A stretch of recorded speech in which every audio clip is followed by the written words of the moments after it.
President Moon Jae-in has sent a letter to the National Assembly. Through it, he urged Parliament to swiftly make revisions to the National Referendum Law. Moon Connyoung updates us on efforts to get things moving in order to amend the Constitution.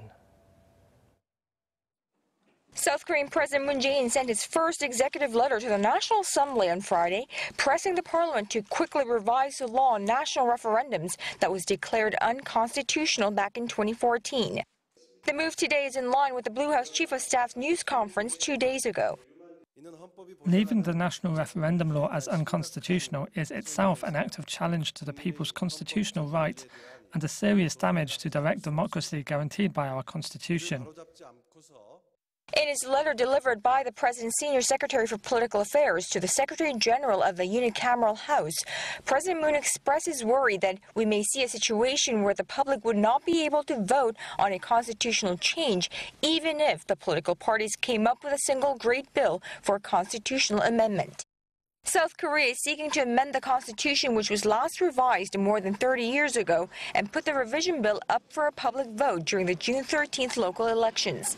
However, Seoul's National Assembly has been stuck on the process with the rival parties' lengthy standoff over the proposed constitutional changes as well as over the law on national referendums. The country's law on national referendum was ruled unconstitutional in 2014 for putting a limit on the voting rights of overseas Koreans, with the court's recommendation for a revision bill.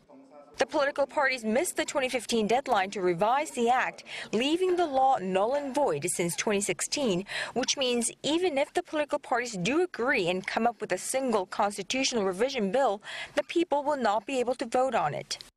The South Korean president is now urging Parliament to take action on first making law revisions to allow the Korean people to vote on various national issues and show the political parties' sincerity towards amending the Constitution.